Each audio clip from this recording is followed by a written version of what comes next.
Isang mapagpala at magandang araw sa inyong lahat. Bago ko simulan ang talumpating ito, nais ko munang ipakilala ang aking sarili. Ako nga pala si Ginoong Ezekiel Braille R. Galindon.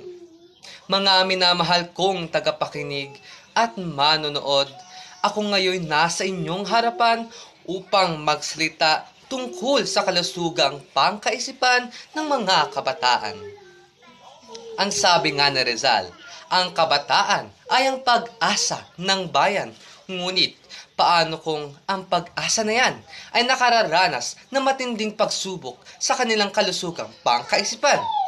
Sa talumpating ito, masasagot ang katanungang bumabagabag sa ating mga kaisipan.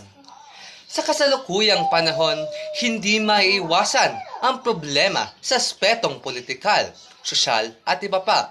Ngunit, may isang problemang hindi basta-basta malulutas. Ito ay ang kalusugang pangkaisipan ng mga kabataan. Sa henerasyon ngayon, karamihan sa mga kabataan ay nakararanas ng matinding paghihirap. Ang ilan sa kanila'y naiisipang kitilin ang sariling buhay para lamang maibsan ang kanilang mga hinanakit. Ito ay maaring dahil sa problema sa pamilya, sa eskwelahan, o sa mga taong may masamang epekto sa kanila, o sabihin nating masamang impluwensya. Sa kabilang banda, may nagsasabing ayos lang ang kanilang nararamdaman, ngunit hindi ito ang solusyon.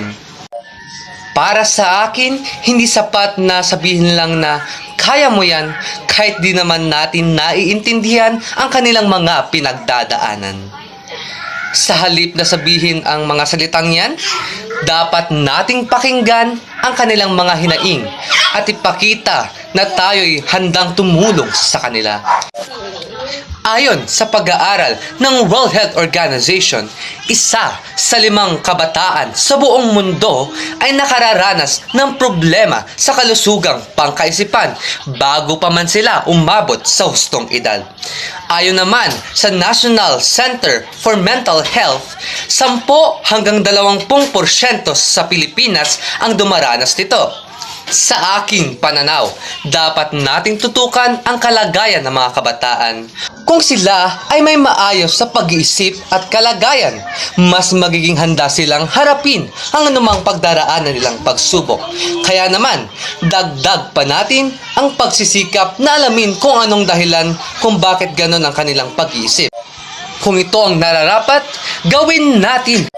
Sa kabuuan ng talumpating ito, ang kalusugan ng mga kabataan ay dapat nating bigyang importansya. Kinakailangan nating alagaan ang kanilang kaisipan upang maging matatag at malusog. Ang kabataan ay ang pag-asa ng ating bayan, kaya't huwag nating silang pabayaan, ating pangalagaan ang kanilang kinabukasan.